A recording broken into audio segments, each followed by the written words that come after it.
So hello everybody, and a very good morning to you all, or good afternoon, depending on where you are in the world, or I guess it could be good evening. But to everybody, welcome back for day 3 of the 5th Sub-Saharan Spectrum Management. So hello everybody, and a very good morning. Sorry, there's a bit of an echo. Apologies for that. So welcome back everybody to day 3 of the conference. So we've had 2 fantastic days so far, and we've had some great discussions taking place. And it's actually hard to believe that we're already halfway through the event, but being halfway through means that we still have half the event to go, and we're really looking forward to some more fantastic discussions today and tomorrow for the remainder of the sessions. So hopefully you've all been with us and have been able to join us for the sessions that we've had so far. But if you've missed anything, or if you'd like to catch up at all on any of the sessions or the showcases that have taken place so far, then all of the recordings are now available for you to watch again. So you should have received an email, I think it was sent last night, with all the links for how to access the various sessions. So you can use that, and please feel free to share that with any colleagues and things as well. And you can also find all of the recordings from the entire event up here on the Forum Europe YouTube page. I also just wanted to take a second here to say a big thank you to all of you out there for your participation so far and the ways that you have been contributing to the discussions at the event. So in addition to all of the discussions that have been happening here on the conference stage, the debate and the conversation that's been happening alongside this, both in the chat area and also yesterday via the Have Your Say, the first of the Have Your Say sessions that we have, really has been fantastic. And this kind of interaction and this involvement from all of you, as well as our speakers and our panelists, has been a huge part of the event so far. So please do continue to get involved in that way, and we're looking forward to hearing more from you, all of you out there, both today and tomorrow during the sessions. I also wanted to quickly remind you that all of the presentations that are being made at the event are also available for you to download. I think my colleague Lula has put a link to those in the chat on the main platform, on the right-hand side of the platform. So you can find that link to the presentations there. You can also download the presentations using the link that's on the main reception area of the platform as well. So that's another way that you can look to do that. So on to today. So again, today we have a very busy day ahead of us. So here we have the schedule for what we have happening today. So first of all, very shortly, we're going to be starting the proceedings with a fireside chat that's going to be looking at managing spectrum in times of crisis. So looking at how countries in the region have kept societies connected during the COVID crisis that obviously we've all been going through recently. Following that, we're going to be looking at the UHF band. So we focused yesterday on the C band. Today we're looking at the lower frequencies, and we're moving down to looking at maximizing the potential of the UHF band. So we have a session that's going to be taking place again here on the main stage, focusing on that. We then have a short networking session, so an opportunity for all of you again to network and to hopefully make some new connections with some of your fellow attendees here, and I'll be giving you more information about that shortly. Before we have a short break, and then this afternoon we start again with our afternoon session, which is going to be looking at delivering universal access, so funding and technology options towards universal access. And then finally, we finish the day off with our 3 showcase sessions. So the 3 sessions today that we have taking place on showcase stage 1, you can see we have a session hosted by GSMA looking at improving connectivity in sub-Saharan Africa. Session 2, showcase stage 2, we have a session hosted by SOA asking whether spectrum is the answer to Africa's connectivity questions. And on showcase stage 3, we have a demo of 6E, a Wi-Fi 6E demo, which is taking place there. Those 3 showcases will be taking place, as I said, on the showcase stages immediately following the proceedings today. So without further ado, I'd like to now get started, and I would like to bring up our moderator for the opening session, István Bozoki from ITU. István, welcome, and I think we have a really good panel with us to join us for the fireside chat that's going to be looking at managing societies in times of crisis. So I'll pass over to you, and looking forward to the discussion. So over to you. Hi, Dan, and good morning, good afternoon to everybody. Thank you for this introduction. And I'm sure that we will meet with the expectations, so we will have a very good session. Just one remark to the participants that unfortunately no presentations because this is a fireside chat, but I'm sure that maybe if you have the recording, maybe you can follow it later. So the impact of the COVID-19 pandemic put a huge amount of pressure on communication networks all across the world. They imposed lockdowns and the resulting increase in home working, home learning, and use of web streaming and other services significantly increased broadband traffic and served to highlight the critical importance of connectivity for business continuity. In developing regions such as Sub-Saharan Africa, where there is very little fixed infrastructure to fall back on, the impact on mobile and wireless connections was even greater than in other areas around the world. These sessions will look at the work that was done by the governments, regulators, and industry across Africa and the rest of the world to keep societies connected, and at how access to spectrum was managed to help with this. We have 4 speakers in the panel. I'm not mentioning their bio because this is included in the agenda on the website, but I just want to introduce them first before we start the session. So first is Dick Sono. He's the Chief Director of the Radio Spectrum Management, Department of Communications and Digital Technologies. This is formerly known as Department of Telecommunication and Postal Services from South Africa. Tom Olvero, he's Director of Frequency Spectrum Management, the Communication Authority of Kenya. Brian Jenkins, he is the Regional Vice President of the Africa Sales of the Intelsat, and Sergeant Padayachi, he is the Executive Head, the Technology and Wholesale Vodacom Group. First, I wish to ask the speakers to give an overview on their general experiences related to COVID-19 in their country organizations, especially related to spectrum issues. And each of the speakers will have 5 minutes. Then we will follow also by individual questions. I have some questions to the participants, but of course the audience can have also some question and we can provide the answer. I'm sure that we can provide the answer. So let's start immediately. Dick, the floor is yours for your intervention.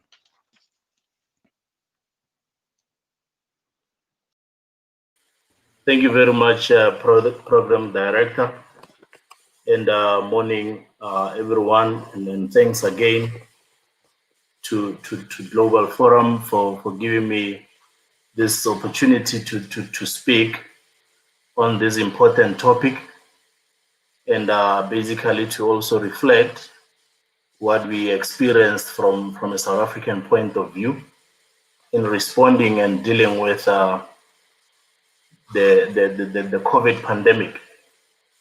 We need to acknowledge, and I think majority of the colleagues from the continent would agree with me when I say our Africa, it is not an Africa of disasters and of course natural disasters.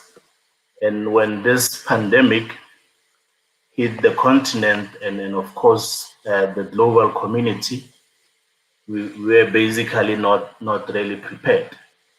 But what was important for us was to respond with speed and agility, to develop the relevant policy determinations and of course the relevant regulatory reforms to respond and ensure that we combat this particular pandemic. From a South African point of view, what we basically did on the 15th of March, we had to, in terms of our Disaster Management Act, we declared this particular COVID as a national state of disaster. We had to develop regulations with the necessary steps to ensure its prevention, to avoid its escalation, and to make sure that we minimize any effects, negative effects that might have on our communities or our citizens. We had to take into consideration that in order to combat this, technology would be key and be at the center of ensuring that we fight this particular pandemic. From South Africa's point of view, there were regulations that were basically developed. We had to develop policy directions with the relevant determinations, and looking at this particular situation, we had to admit that in order for this thing to be combated, ICTs would also be at the center of this particular responses that we had to put in place. We had to release temporary spectrum like other countries.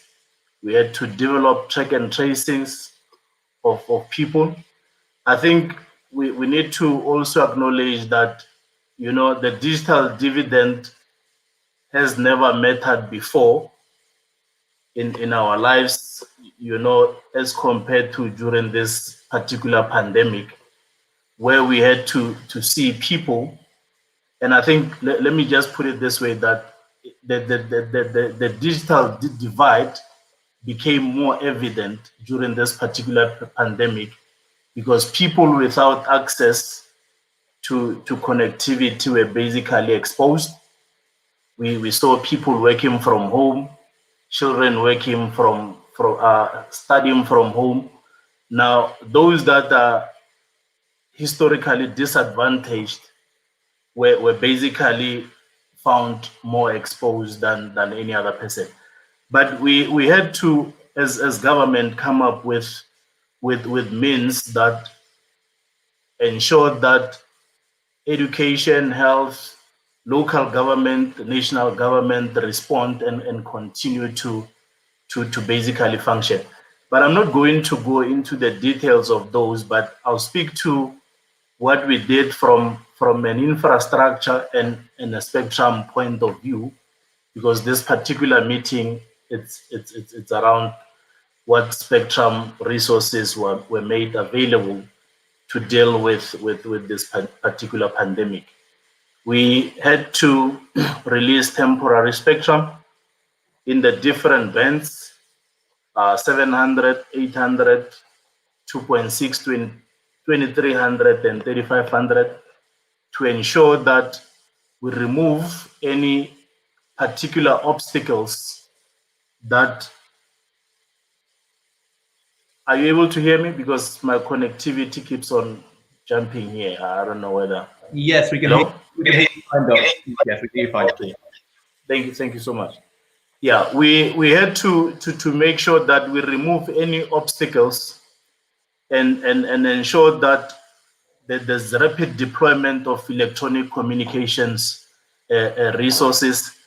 We had to, as part of this particular reforms and regulatory reforms, and ensure that telecommunications infrastructure and services becomes are declared as essential services during this particular disaster. And I think any other issues that had to do with rapid deployment, issues like your way lives, we had to relax all the regulations that ensured that the deployment of services became very, very, very fast.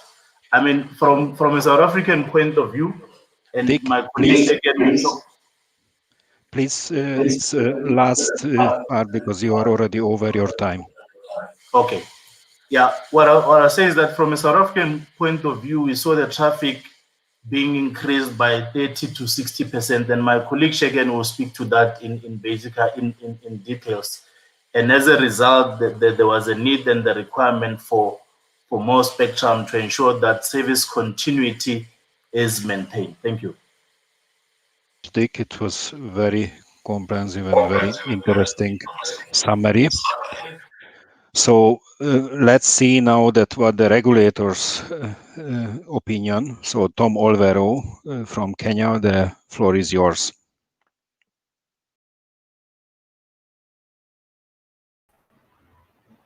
think you're on mute there, Tom. Thank you very much for this opportunity to at least share the experiences that we've had here in Kenya. And first of all, I want to say that by 12th of March, we were already having our first case of COVID. And having that first case, it was important that we take the necessary actions to be able to combat the effects that could have come from this virus. So there was an effort to limit the amount of exposure of people. So as per other governments, there was a restriction on movement of people. And even in the workplace, we attempted to minimize how many people could be in the workplace. And arising from this, there was a demand for online services. And this resulted in a sharp increase in utilization of telecoms equipment and thus traffic. So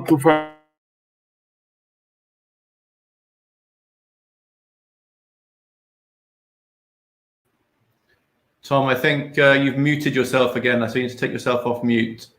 Sorry. Okay, no worries. Sorry again. I was saying that to be able to mitigate this high utilization of spectrum demand and the resultant strain on the network, the operators did come to us as the regulator requesting for more spectrum so that they could continue offering services to the citizenry who are now mostly in their houses, and even schools were soon after closed. So all these school children needed wireless access to be able to get some lessons. So the spectrum that was immediately requested for was 1800 megahertz and 2100 megahertz. And the amount requested by the operators differed. In some instances, it was 5 megahertz duplex. In some instances, it was 10 megahertz duplex. We did examine these cases, and eventually, we did give them for a period of 9 months.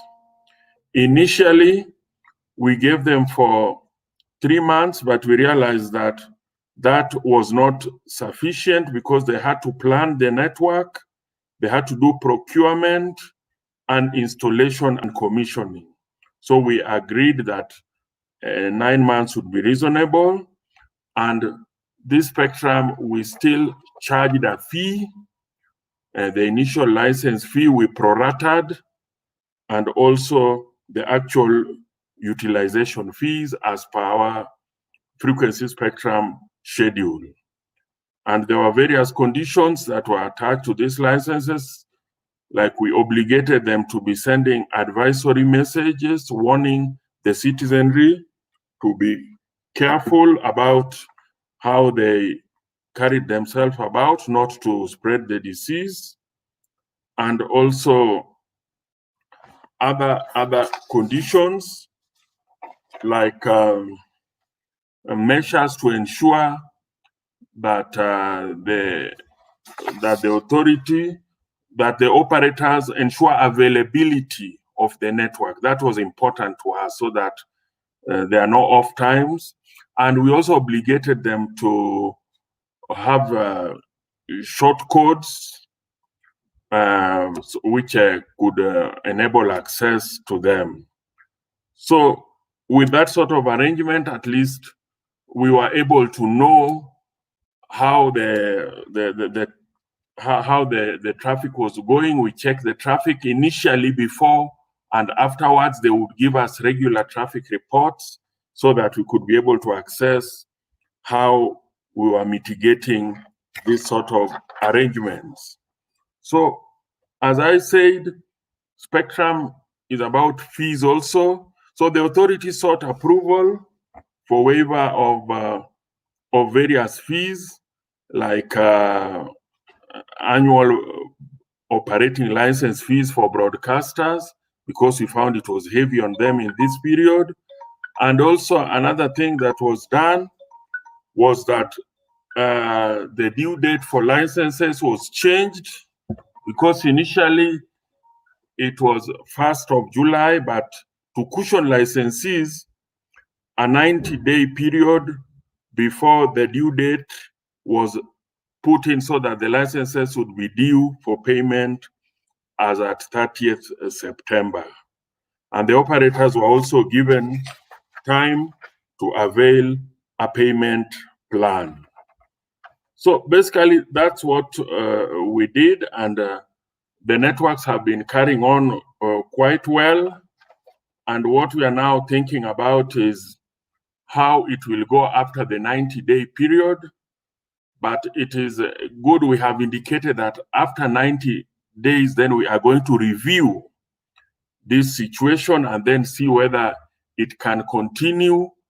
And eventually we'll see whether we would actually have to totally make that a permanent situation, but that will have to be reviewed. And regarding the broadcasters were also requested to set aside slots for delivery of public service and health announcement related to COVID, of course, subject to approval of the Ministry of Health. Tom, And please, last statements, because you are already over your time. Okay, thank you so much. Thank you so much. Since schools were closed, the broadcasters were also expected to deliver educational content to children. And regarding the postal aspect of things, there was increased e-commerce, courier traffic, and the operators were encouraged to lower tariffs for items less than 350 grams. So there's been a lot of activity. The government has been very supportive.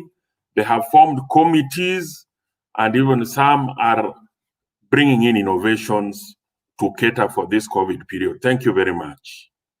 Thank you very much, Tom. It was a very good summary of some experiences and activities. So now let's see the service providers, operators, what was their experiences.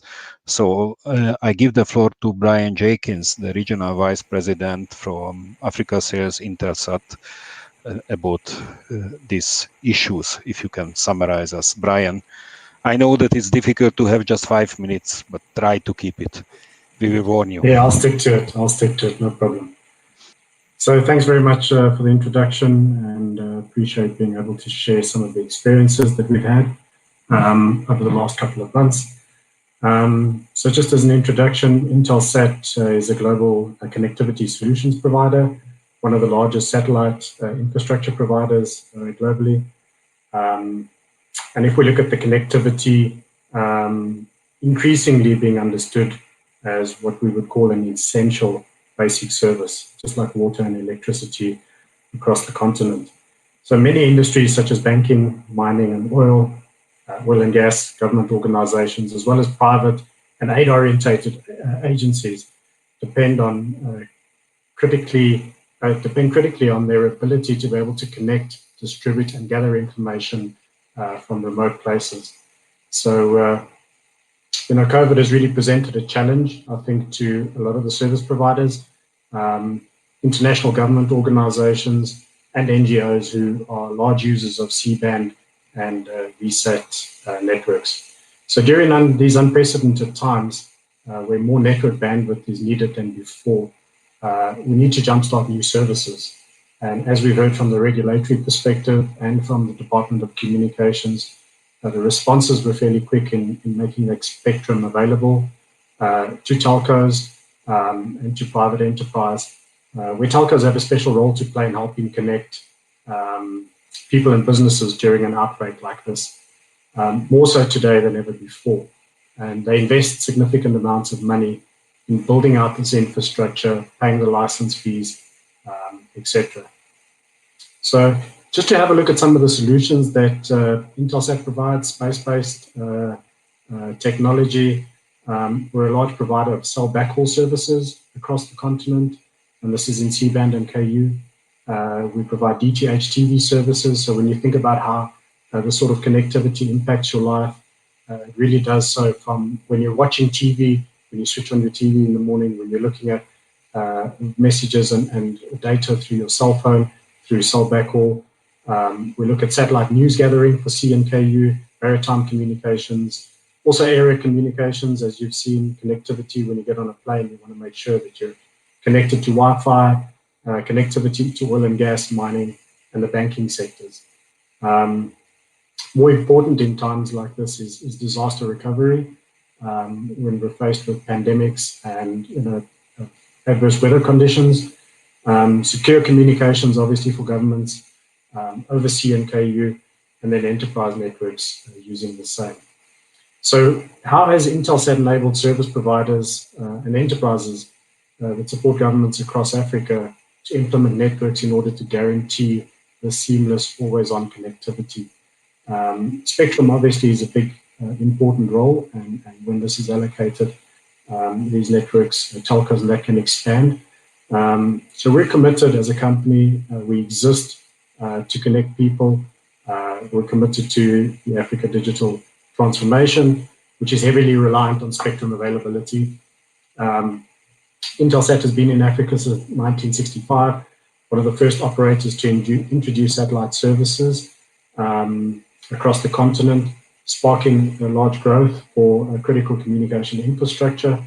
We currently serve over 100 of the mobile networks across the globe and the top 10 mobile groups across Africa. This represents just over 80% of the region's subscriber base.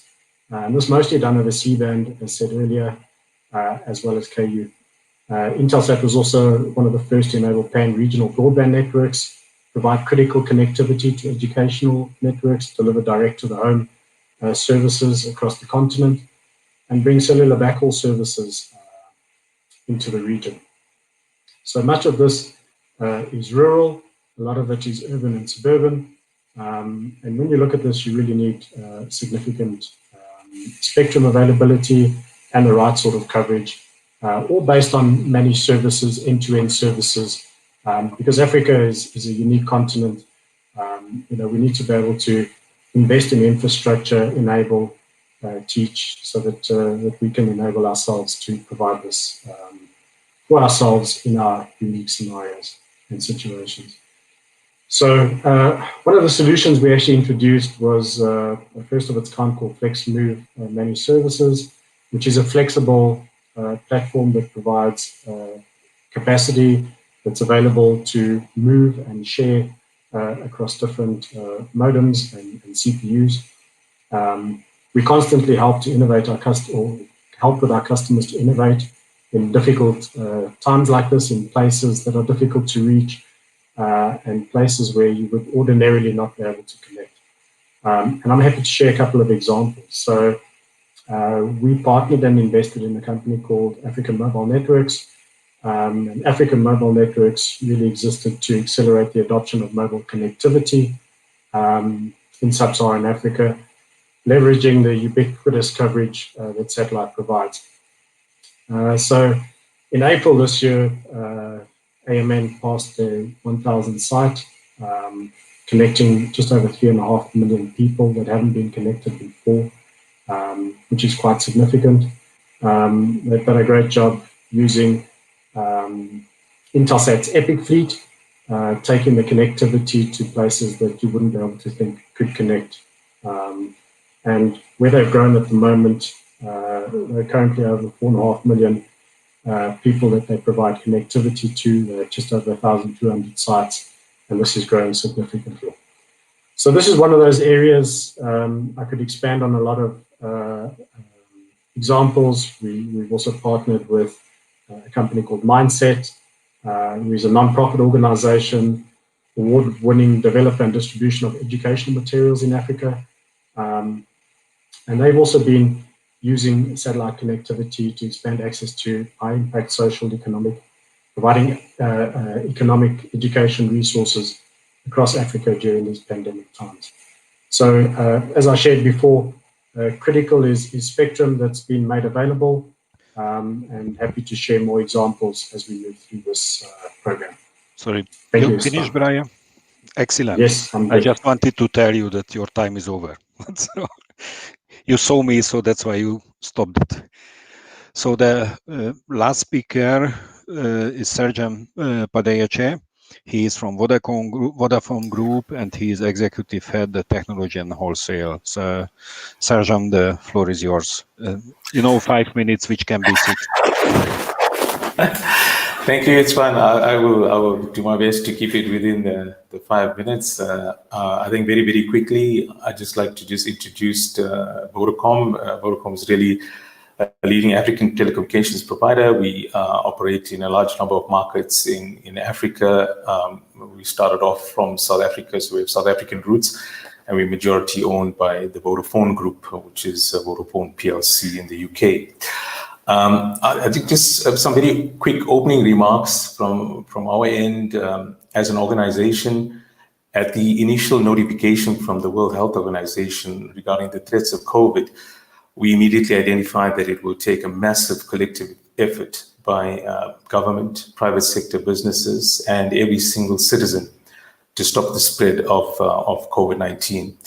Our teams immediately then, across all markets, initiated collaborative engagements with each of the governments that we operate in, and in the interest or with the objective to offer support and also develop innovative solutions in the fight against this pandemic. At the onset of the lockdown regulations, as Tom has also pointed out, restricted movement or free movement of people became evident, and at that time it became immediately clear that our networks will play a pivotal role to enable continued economic and social activities in such challenging times. As part of our social contract, we then developed and acted on a 6-point plan to respond to the health crisis and to help flatten the curve. This essentially included maintaining quality of service on our networks, providing capacity for critical government services, improving information dissemination to the public, facilitating improved work and life from the home, facilitating e-learning and improving government insights in respect of relevant people movement. Some examples of the initiatives we have taken include our contribution of 20,000 smartphones to the Department of Health in South Africa to help it in its endeavors to fight COVID. We also launched a very innovative medical consultation program in partnership with Discovery Health, which is one of the largest medical aid providers in South Africa, to provide free telemedical consultations. We also leveraged big data analytics in partnership with government to help anonymously track the spread of the disease. As you would have also got some insight with Dick's presentation. In Tanzania, we also made a donation of substantial amounts of funding of totaling $1 million, both to the Central Government Committee driving national response plans on COVID-19 and the government of Zanzibar to be used towards purchasing medical equipment. And through the Vodacom Tanzania Foundation, Vodacom was also providing the Ministry of Health and ICT departments with mobile routers and bundles to assist them in their response efforts. In summary, across all our markets, we as an organization and our networks have played a pivotal role to date to support governments in the fight against the pandemic, including the dissemination of COVID-related health notifications, zero rating access to COVID information websites, and facilitating e-learning through zero rating access to educational sites and platforms. Furthermore, we also called on each other within our organization as individuals to contribute to relief efforts where possible. One particular example that comes to mind is in the South African case, the government set up a special relief fund, namely the Solidarity Fund, to which our group CEO initiated contributions to this fund on a personal basis and a personal contribution of 30% of his salary over 3 months. We are convinced that these collaborative efforts will go a long way to ensuring that we are successful in the fight against the pandemic, and we remain steadfast in our commitment and continued support in this regard in line with our social contract. And that's essentially my opening remarks. Thank you. Thank you very much. I was so much shocked that you finished before the 5 minutes that I was kept unmuted my microphone. So thank you very much. So now we had already the experiences from the government, regulator, service providers. So it's high time to have also some more questions. I don't see at this moment any question from the audience, but maybe Dick, may I have a question to you that what examples of temporary assignments of spectrum have been seen and for what periods of time?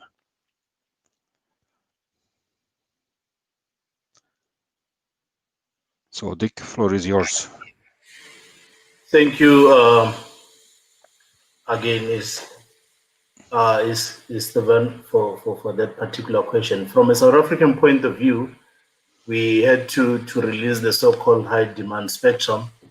We released the 700, 800, the 2600, 2300, and of course the 3500. I think one of the things that we thought was also important at this particular point was to also give operators the opportunity to trial their 5G technologies during this particular time. And of course, some of them, they did successfully deploy 5G technologies.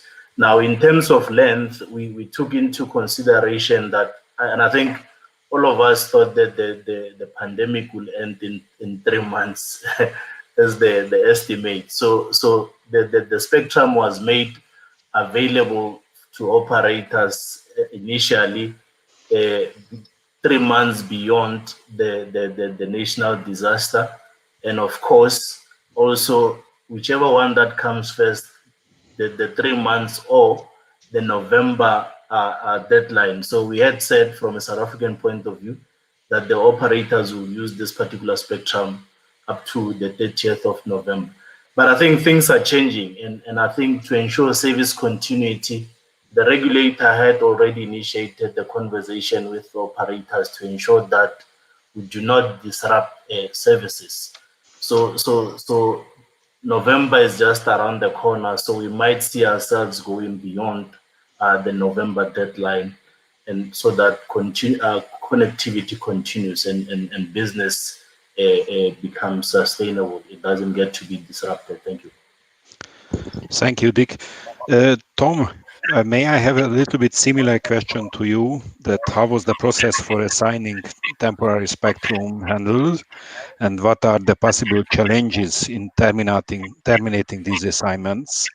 And if I can have also one more subject, which we haven't discussed here, but what interventions were done in the broadcasting area? Because broadcasting is also very important for reaching the people and even, for example, for education. So if I may have your comments on this. No microphone. Sorry for that. Thank you very much, moderator. I think I had brought on some of this topic, and I indicated that the operators had to pay initial license fees pro rata, just like when they were being assigned that spectrum. And you're aware, you might be aware that for such sort of prime access spectrum, it was a substantial amount, and we are looking at it like that the possible challenge is that in case they might be a bit hesitant to get out of that spectrum, but we are really thinking that there must be real data to show that abandoning that spectrum is likely to result in degradation of the quality of service, because part of the initial submissions on being awarded this temporary spectrum was they would submit what their service is at that point of being awarded. So then we can see how much change it has brought in. And if it is really going to degrade service seriously, then we might have to seriously look at the status of that spectrum. And we also took traffic data, which we will analyze after the 9 months, and the 9 months started from around May, so possibly it's early next year. So we will look at all these things to mitigate how far the spectrum, first of all, even renewal for a period or having that spectrum completely. All those factors will have to be looked at. And regarding the broadcasting area, I also touched on it a bit, that they will be required to set aside slots for delivery of public service and health announcements. So they have been doing that and ensuring and warning people how to take care of themselves. And also they have been availing broadcasts to schools with the contents approved by the Ministry of Education. So broadcasters have been very useful. There is always a bar at the bottom of television sets advising the citizenry of how to conduct themselves during this period. And finally, I also mentioned that short codes have also been allocated so that in case you feel sick, there is a short code you can send a message to, and there are also numbers that are for that use. Thank you so much. Thank you very much, Tom. And in the meantime, we received a question from the floor. I think I wish to ask Brian for this, that we heard a number of case studies providing connectivity over satellite. What frequency bands was this done over, and has there been any support from administrations to facilitate easier licensing to cater for this connectivity? So I think, Brian, it's good to you, because it seems to me even from your colleague from Intersat. Yes, look, thanks for the question. I think that from our perspective, right in the beginning, Dick shared how responsive they were in providing spectrum availability to MNOs and enterprise, particularly in South Africa. Tom alluded to the same. C-band provides critical services across Africa, and particularly in the 36 to 38 megahertz range. So this is something that has been expanded upon. This is something that has been required. As we've seen the impact of COVID hitting, let's say, the poorest of the poor, it's really so much about spectrum availability and having devices that are able to connect. So it's the whole ecosystem, if I could call it that, that we need to cover, and it's not just one element. When you saw the movement away from enterprise business into people being restricted in terms of movement, working from home, they need reliable services, they need reliable connectivity. And when we look at school children or varsity students needing to be able to connect for online studies, just so that they can keep up to date with their current academic year, it becomes more and more important that we are able to provide enough infrastructure and enough spectrum and capacity for those consumers to be able to connect. And this is where we saw the shift. I think from a mobile network perspective, there was a rapid adoption of providing infrastructure, of providing that connectivity. But you also remember that, something that none of us are used to is you have a connection at home, or you may have a connection at work that you use. But when you have 3 or 4 people sitting on the same connection, you often experience some congestion. So all of these things play a critical role in how you provide this connectivity. So it really covers mobile network operators, banking institutions, consumers. But in this pandemic, we saw a great shift away from enterprise services into the consumer requirements. So I hope I answered that question, but predominantly covering C-band services and KU connectivity services. Thank you very much, Brian. I think you raised one very good question, the devices, because I was thinking before that when frequencies even for trial for 5G was released, the question is that whether the users had equipment for this. But it's really, I agree with you, it's a complete ecosystem. So Sergeant, I have one question to you, that how did the usage across networks rise during the crisis, and what impact was seen for the various connectivity providers and stakeholders? Thank you, Itzvan. Yeah, so we've had quite an interesting uptake on services, or a trend that we've seen across our networks in all the markets that we operate. And in fact, we've noted substantial increases in both voice and data traffic across the networks. In the case of voice, this is a little smaller, but they could have been, they ranged up to over 20% in some cases. But of more particular relevance, there was a profound increase in data services or data traffic. We've actually seen unprecedented increases in data traffic, varying across our networks as high as 65% in some cases. In fact, even on 4G in one market, we've seen 121% increase on data traffic. That's substantially high, which, as you can imagine, this amount of traffic was unplanned for at such a short proximity of time, and it put immense, massive amounts of pressure on our networks to avoid congestion and ensure that we could provide a decent quality of service to our consumers, but not just a quality of service, but in some case, absolute congestion. To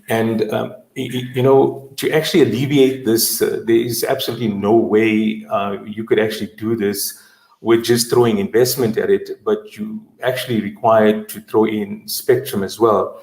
Another important criteria is that consumers demanded very high broadband bandwidths or high-speed throughputs with very low latency. And, vast majority of our networks are either connected or base stations are connected with fiber. We do not rely at all extensively on satellite to actually backhaul our base stations, because this is just simply incapable of providing the capacities we require on the backhaul to provide broadband services that are required. And these sort of things placed us under very difficult challenges, so that we had to engage with the regulators to try and see how we could get additional spectrum relief. And one thing for a fact is that the crisis has demonstrated that how critically important and the economic value of mobile networks are in the times of national crisis or national disasters to ensure economic and social activity. It is also highlighted that in cases where there have been a failure to timelessly license spectrum, these scenarios do not allow mobile operators or operators in general in such markets to appropriately prepare for the unexpected, but instead unpreferred disaster reactive measures to be undertaken. And consequently, this places significant pressure, and in some cases it is even impossible, on both operators and authorities to make urgent interventions sufficiently good enough to completely mitigate the cases of crisis, although it fundamentally helped a hell of a lot to have a lot of intervention by regulators to provide spectrum at short notices where this was possible. I hope that provides some insight into some of the challenges we've had on this. Thank you very much. Now, since I am the moderator, it's not fair, but I want to provide some information to the audience also on the activities of the ITU on the subject. I don't know if, Dan, you shared already with the audience the website which I sent to you, because we have a web portal which is called Reg for COVID, which is collecting the regulators' experiences, operators' experiences, service providers' experiences, what they have done during the COVID. So I just want to urge also the participants that you can check this website, and maybe you can provide your comments, because we had some very good and nice presentations which can be very useful for this sharing the best practices. In addition, we have work together with the European Union providing broadband wireless connectivity in Africa.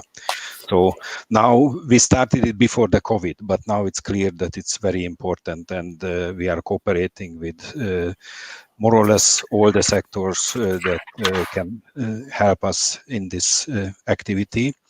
And there is another big project which is together with the UNICEF, the so-called GIGA, which is originally started connecting the schools.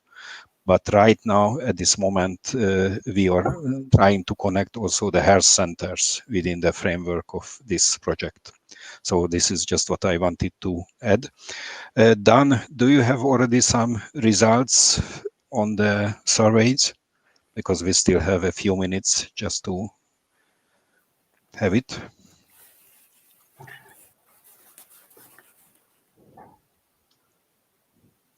Now I see it, sorry. So there was a question that what has the COVID-19 crisis highlighted the greatest need for in countries across the Sub-Saharan region. Low latency, it was around 7%. Network resilience, it was 0. Network coverage, 54. The broadband speed and capacity, they were 18. And there were other reasons. And then do you think that we will exit this crisis with changed expectations, targets, and goals for tackling the digital divide? The no is 14%, and the yes is 86%. And as I followed the presentations, I think that it's clear that now we have the future of the ICT after even COVID.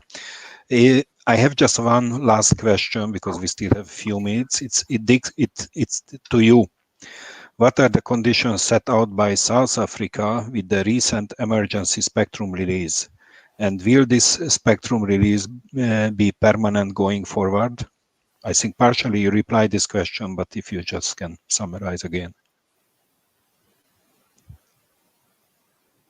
Yeah, thank you again, Esteban. I think from a South African point of view, and I think before the COVID, it was public knowledge that South Africa intends to license the high demand spectrum in December.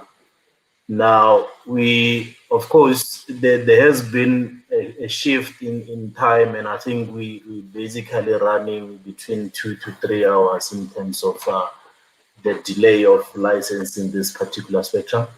Now, our authority, CASA, intends to issue the ITA to license the high demand spectrum.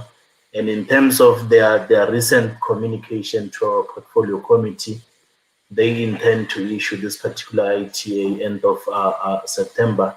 I'm not certain about the details, and I'm avoiding to preempt the ITA, but fundamentally, some of the policies as determined by some of the spectrum as determined by the policy directive of the minister in July last year, that is your 700, your 800, and the 2.6 would definitely be in that particular ITA.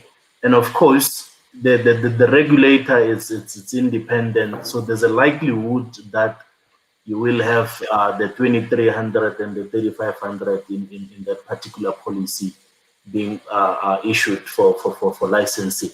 Now, if the regulator's process goes according to plan, the spectrum would basically be auctioned before the end of this particular financial year. And from a South African point of view, our year end in government, it's end of March. So according to their plan, they will finalize that particular licensing at that particular time. And at this particular point, what is basically happening to ensure that service continuity, and I did mention it, that the regulator had went out to the operators to get views in terms of what can be done to ensure that services do not get to be disrupted with the spectrum being retained. And you have noticed that we keep updating this particular regulations to keep them up to date and to respond to the issues. I mean, the national disaster still continues. We still are in the that declared national disaster. So as I had said, the November termination that we envisaged might not really happen, but it is not the policy maker's decision. It sits with the regulator to basically decide.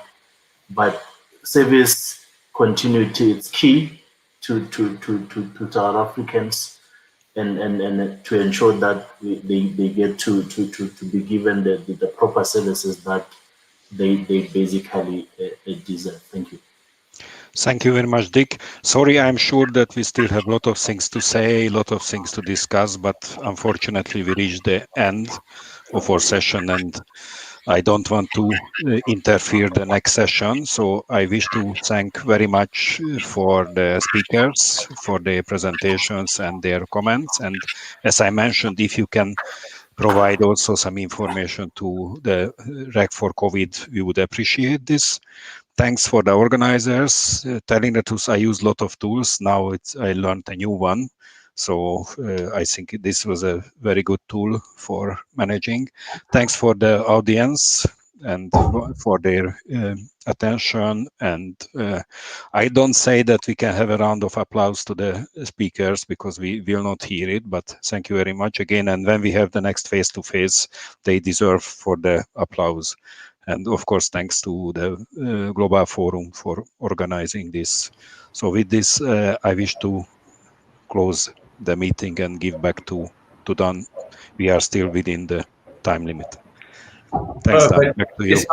Thank you so much. And thank you to all of our panelists as well. And a fascinating discussion, and great to hear some of the measures that are being taken both by governments, regulators and industry to keep countries connected as whilst we've been going through the crisis. So thank you all very much for everyone. As Isfan says, I'm sure there's a virtual round of applause which is taking place. So really appreciate that, everyone. So thank you very much for that. So we're now moving on to our next session. So we're just going to be a couple of seconds whilst we get our next speakers in. So just whilst we're doing that, I wanted to give everyone a quick reminder of what we have coming up for the rest of the day. So you can see we've just had our Fireside Chat, which was the first session looking at managing spectrum in times of crisis. Coming up now on the stage here in just about 30 seconds or so, we're going to have a session that's going to be looking at maximizing the potential of the UHF band. So looking at different options of the UHF band and looking at the different users in there.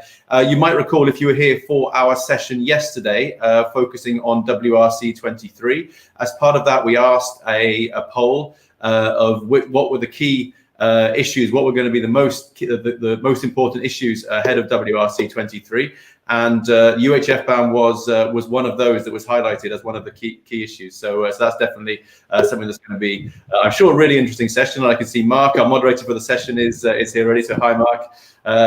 And then following that, we have this afternoon sessions, which you can see on the screen here as well. So I'll come back shortly and after this session now and provide more information on those.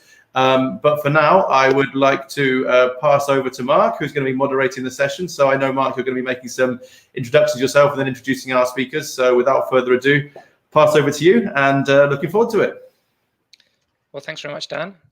Good day to everybody, and welcome to this this panel session on the UHF, which I think promises to be a very interesting one. As Dan mentioned, I'll be making a few opening remarks before passing over to each of our panelists. So if we could bring up my first slide, please. I'd like to, and the first, move on to the next slide, please. Thank you. So I'd like to start by telling you something which I strongly suspect most of you will already know, and that is that sub-1 gigahertz spectrum in the UHF is extremely valuable for providing mobile services, largely due to the excellent propagation characteristics of the spectrum. In Region 1, the 800 megahertz band and more recently the 700 megahertz band have been or are in the process of being repurposed from broadcasting to IMT, adding to the 900 megahertz band that's been a mobile band for many years. In Sub-Saharan Africa, progress is definitely being made with the 800 megahertz licensing for mobile services, as you can see on the map here. But there is still more to do. Some countries have also made a start on licensing the 700 megahertz band, as is shown in blue and green here. Nonetheless, there are quite a large number of countries in Sub-Saharan Africa where the assignments have not yet been made, and whilst digital switchover hasn't been universally completed, I'm not sure that this is always the primary reason for delays. even where DSO hasn't been completed, often broadcasting is actually contained within 470 to 694 megahertz, so below the 700 megahertz band, although cross-border interference from neighboring countries can, of course, still be an issue. But typically, I think it's other demand and supply side factors that may have slowed things down.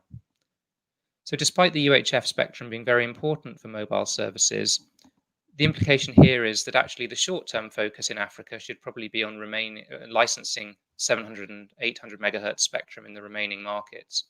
But then also we do need to start thinking at this stage about the long-term future of the sub-700 megahertz spectrum. And that's what I'd like to move on to talk about on my next slide, please. So agenda item 1.5 for WRC23 will review the spectrum use and spectrum needs of existing services right across the 470 to 960 megahertz range in Region 1. In Europe, where DTT is very important, there's actually a commitment to continue to use the sub-700 megahertz spectrum for broadcasting until at least 2030, although the question of what happens after 2030 is now starting to be asked a bit more frequently. By contrast, in the Middle East, where DTT is perhaps less heavily relied upon, there's already a push to start using some of this sub-700 megahertz spectrum for mobile services, with a particular focus on the 600 megahertz band, which is 3GPP band 71 and N71. And this band's actually already in use in some parts of the world, in Canada, the US, Puerto Rico, the US Virgin Islands. And there's interest in it in some other parts of the Americas and in parts of Asia, including actually planned auctions in Mexico and Colombia. If we move on to my final slide, please. The band plan that we're talking about here and that's been used so far in Region 2 and considered in Region 3 is one that offers 2 times 35 megahertz of paired spectrum. And this is a band that would likely be possible to use adjacent to the existing 700 megahertz band in Region 1 because it finishes at 698 megahertz. Harmonization of this type, potentially globally, is very important and could give great benefit to Region 1.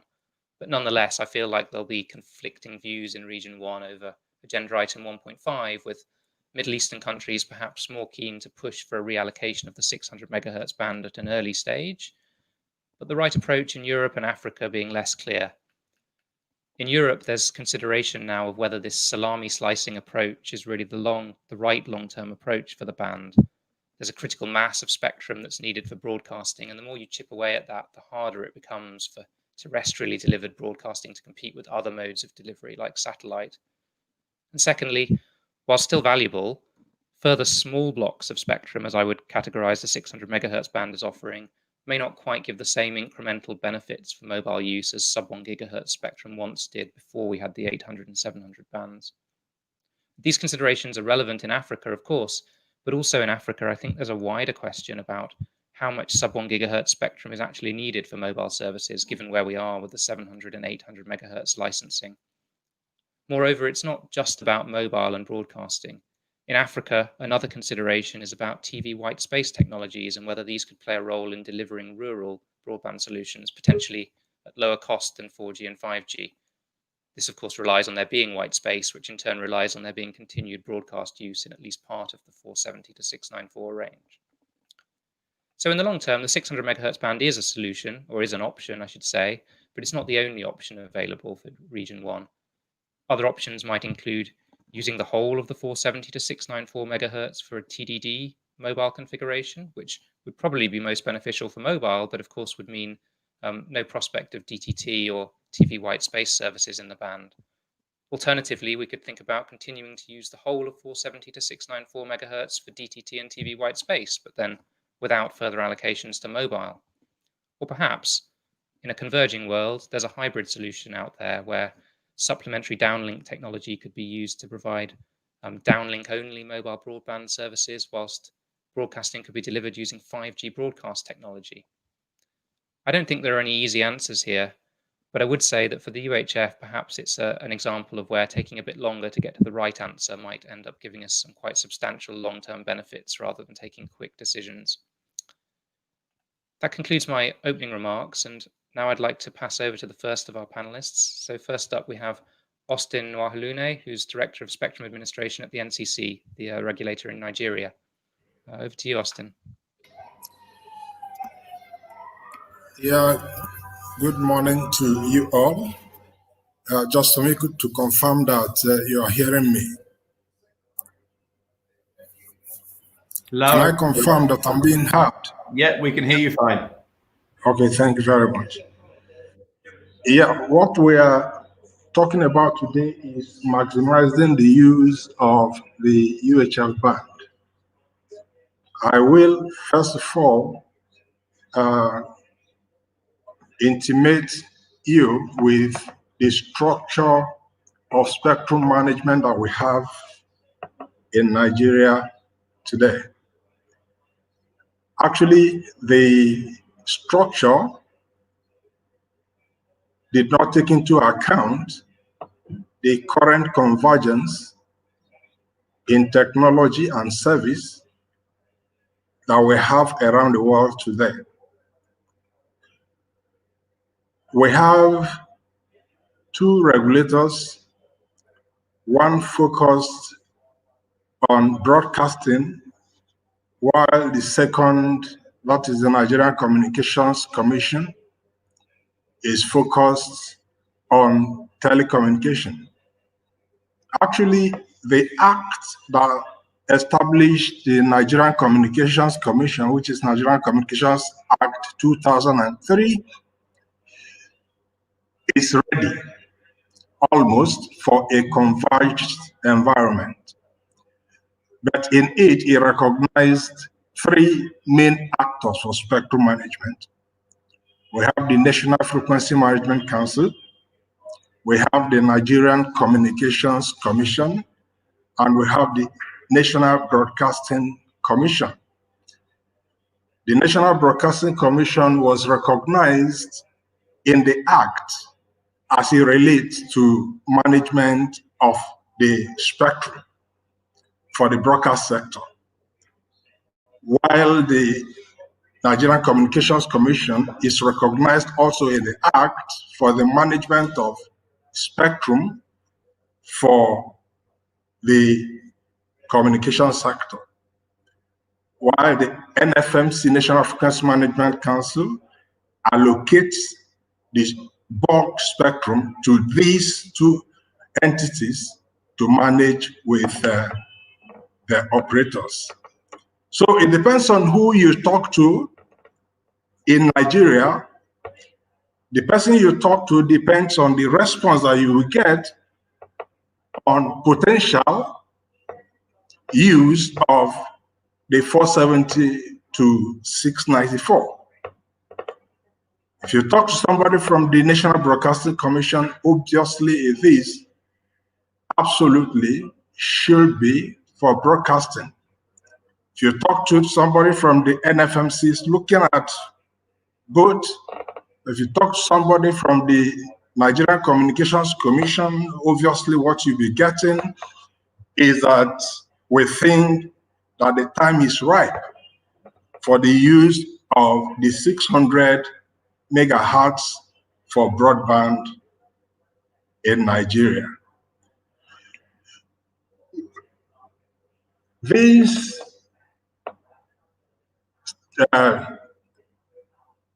position that somebody from the Nigerian Communications Commission will advocate is based on the fact that there is convergence in technology, there is convergence of infrastructure, that today services that were being provided by verticals, services that were provided using different infrastructure are provided today on the same infrastructure.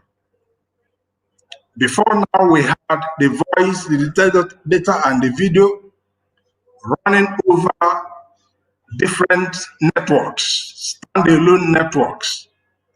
But today, the voice, the data, and the video are running on integrated IP networks.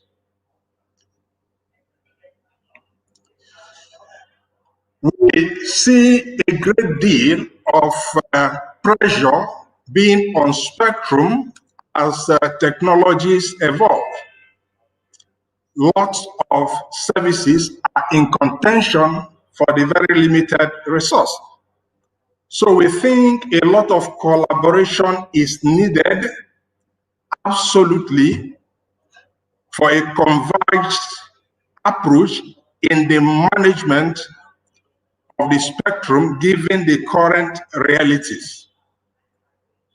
There should be a paradigm shift before now, and even until now in Nigeria, we have broadcasters providing both infrastructure and content. But the new and envisaged environment should be such that broadcasters should concentrate that on provision of the content, which can then be run on any infrastructure. Both the mobile infrastructure, the fixed infrastructure, the landline infrastructure. If that is done, then the broadcasters won't have a need for the DTT spectrum.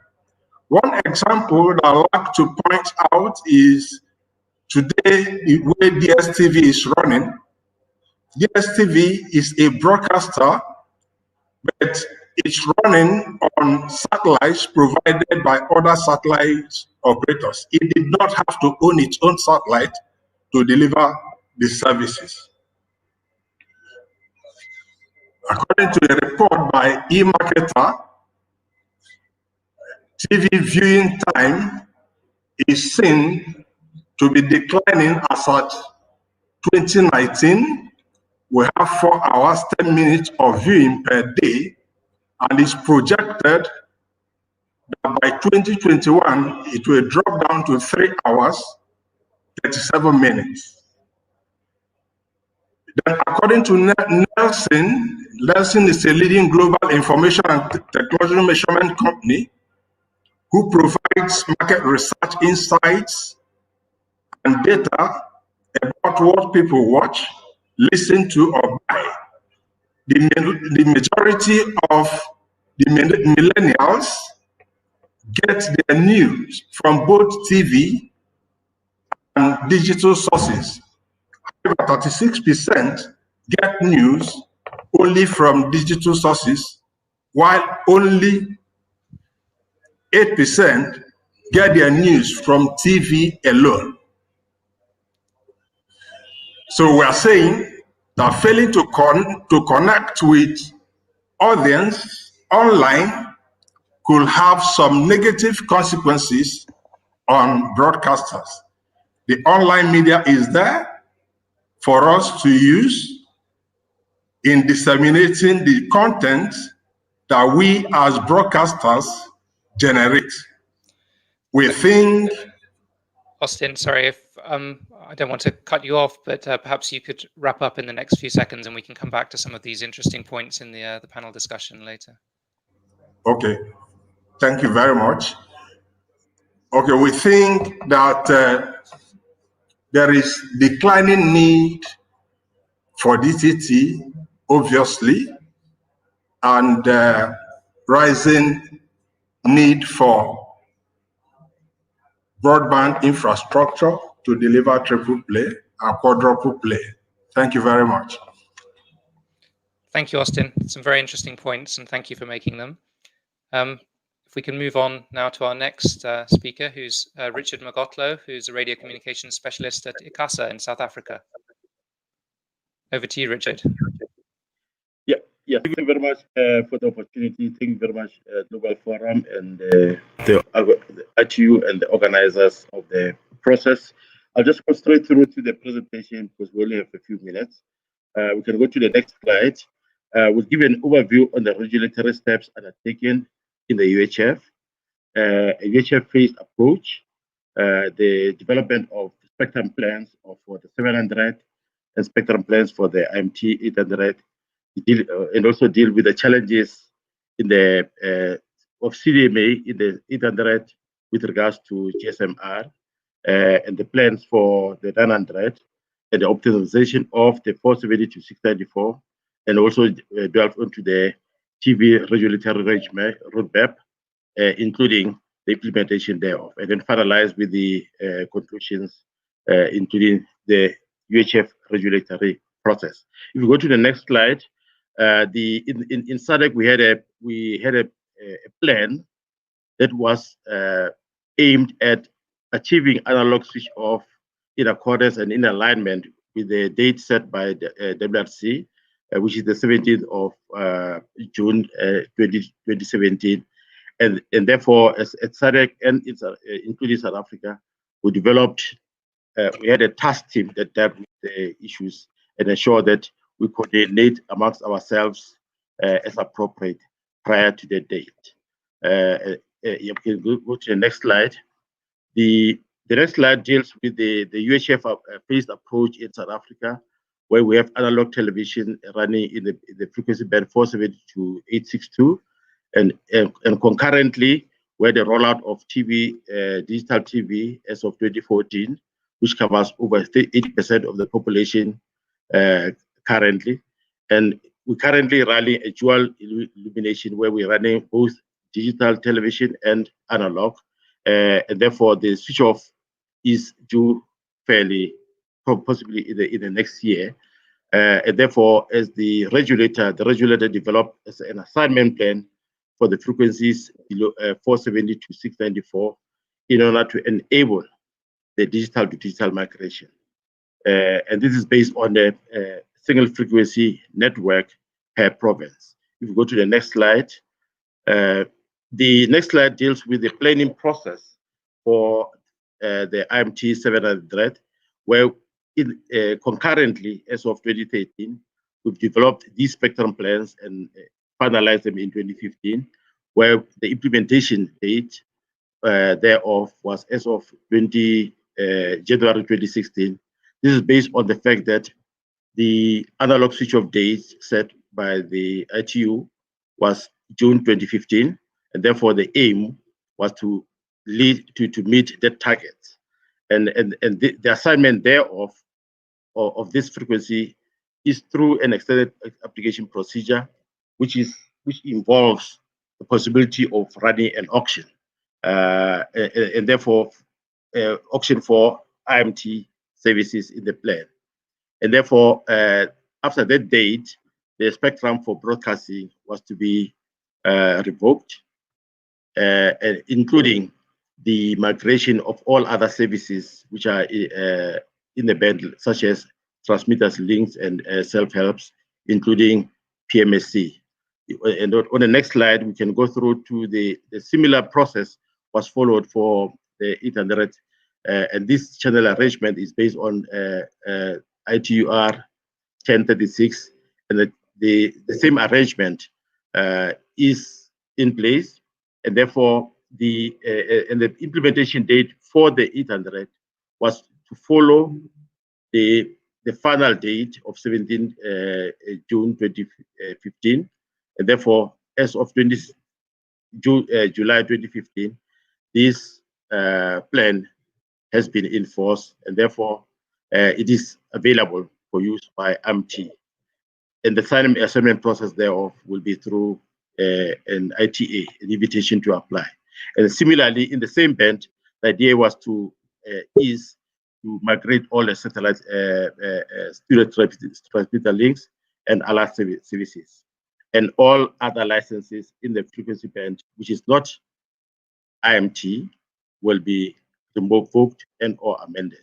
With the next slide, we deal with the issue of the challenges experienced, because in South Africa over the past years, we've had CDMA systems, and those CDM systems had an overlap onto the FDD portion of the 800. So therefore, we have to ensure that these are migrated as appropriate. And in addition to that, the upper leg was also interfering with was cross interfering with the GSMR, And therefore, we had to deal with both challenges of clearing the Ethernet FTP and also ensure that GSMR can operate effectively. Then on the next slide, we deal with the issues of the 900. The 900, we had 3 operators who didn't have contiguous spectrum, and therefore we developed a plan that as of 31st March 2020, all 3 will have contiguous spectrum, and the balance thereof. The idea was to get rid of the guard bands. Therefore, with the balance of the spectrum in the guard bands, it makes up 5 megahertz, which is now available for licensing as of this year. The next slide deals with the optimization of the 470 to 694. What we've done as of 2014 was to coordinate with our neighbors, and the coordination was undertaken with all SADC countries. And therefore, the idea was to get as maximum equal and equitable spectrum allocation of resources to all the neighbors. And in the optimization process, we had we managed, at least for South Africa, to get 7 multiplexes within the frequency band 470 to 694. And that is those 7 multiplexes are now available for deployment for DTT. For the next slide, we deal with the issues around TV white spaces, and that is part of the optimization. When we optimized the 470 to 694, we also developed the framework and the regulatory framework for TV white spaces in order to be able to maximize the use of spectrum in the band 470 to 694.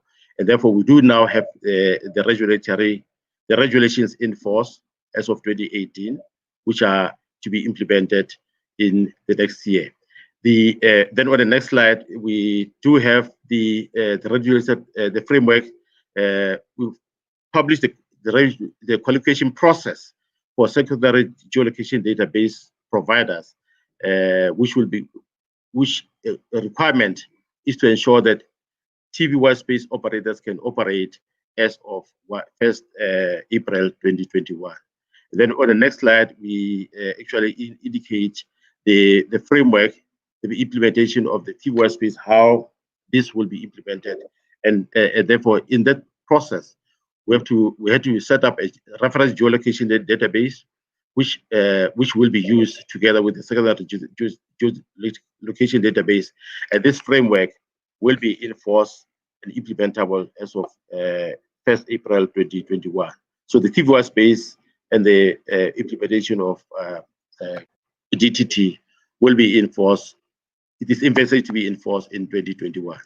The next slide, we can just go to the conclusion. The last slide, on the conclusion, the next slide, in maximizing in the frequency band 470 to 694 with a maximum of 224 megahertz, we managed to get 7 multiplexers, which can provide at least 20 standard definition channels, and almost all in all 140 standard definition channel in South Africa once DTT is implemented. With that, let me submit, Chair, and thank you very much. Thanks very much, Richard, for giving us a second regulatory perspective from South Africa this time. Next, we'd like to get the perspective from the broadcast industry, and for that purpose, we have Jean-Pierre Faisson, who's the head of communications working group for Broadcast Networks Europe. Over to you, Jean-Pierre. Thank you, Mark. Good afternoon, everyone. Spectrum management is about harmonization in order to improve the connectivity for the maximum of users. Well, digital terrestrial broadcasting is a very huge success in that matter. It happens worldwide using the UHF band, harmonized UHF band, reaching 153 countries, which represent 91% of the world. So it's a world success. In what follows, I will structure my speech in 3 parts. First, I represent the terrestrial broadcasting networks operators, that is us providing transmission services to the channel content broadcasters. I will start from Europe with a European perspective in what it can be useful for what's happening elsewhere in Sub-Saharan Africa. Then we'll expand to look at the dynamics in Region 1, and especially in Sub-Saharan Africa. Finally, we will discuss the issue at hand, that is how to maximize the use of the UHF band. So let's first start with a quick outlook of Europe. If I may have the next slide, please. Thank you very much. So to make it simple, in Europe, DTT is the platform with the strongest penetration across Europe. 42% of homes receive DTT, that is, have at least one television connected to DTT. And of course, coverage is much higher, perhaps 95 to 98%. So it's the strongest penetration. It is also essential for the content and cultural industry, for the broadcasters, but not only them, for all who creates content. It's because 80% of the contents are financed by broadcasting. Finally, access to the UHF spectrum is guaranteed by the EU law until at least 2030. And the result for the consumer is a service which is seen as extremely innovative, and we summarize that with live, safe, free DTT. This is our hashtag. And basically, and I heard that millennials may not be the most faithful viewers of TV. This is true in general, but you can see that there are many buzzwords which they like, because they like the fact that it's live, that it's safe, also safe for the planet, and it's free. So now that we've seen that, let's take a look at the wider picture in the Region 1. If I may have the next slide. So in this chart, we're seeing the dynamics of digital terrestrial television. Some present it as something which is somehow fading away. Well, you can check that it's absolutely not the case. And this is for Region 1. If we put only Sub-Saharan Africa, it would be even more dramatic in the last years, the growth. But let's see at what happened in the last few years. 24 new DTT countries in Sub-Saharan Africa and MENA launched DTT networks. And I think it's 20 in Sub-Saharan. So it's a huge dynamic. And when you launch a network, you have to remember that perhaps it will take 5 years to roll it out, maybe more, depending on how much coverage you want to assume. And then it will take many years for it to be to get your return on investment. So there is a long-term investment effort in that, and also requiring multi-country coordination. And this brings business, social, cultural, and sovereignty benefits. And this also facilitates the analog switch-off, which is still to be done for 75% of the Sub-Saharan countries. If you want some examples, we have in the content material in the pack provided by the organizers, we have a few DTT success stories written by journalists on what's happening in several selected countries of Africa. And we intend to have more very soon. If we move to the last slide, please. Maximizing the potential use of the UHF. I think the title is very well chosen. And actually, let's remind that now the UHF band is, as a majority, used for mobile networks, 700, 800, and 900 megahertz band. So if we want to maximize the use and sharing use of those, I think we have to take a look at how efficiently this is assigned and used right now. And of course, there may be some possibilities with new band plans. There may be innovations there. And this is a part which is at the agenda of WRC 23, and a review of the full band, not just the broadcasting part. Now, if we look at the broadcasting part, this part is being shared with PMSC and other wide spectrum systems and radio astronomy. And of course, other users of the band are possible if they protect nearby countries and if they respect the Geneva 06 international agreement. In the European Union, the regulatory framework includes such flexibility, which does not need the co-primary status. I'm now moving to my conclusion. Next, final slide, please.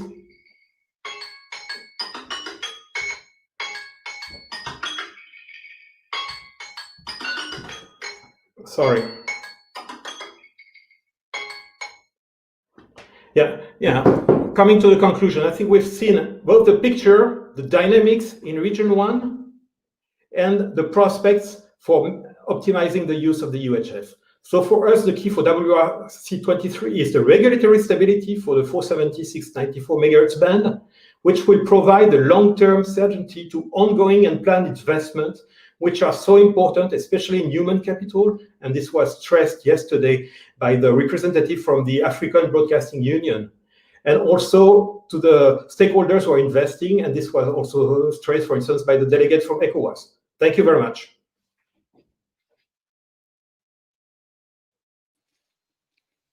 Great, thanks very much, Jean-Pierre.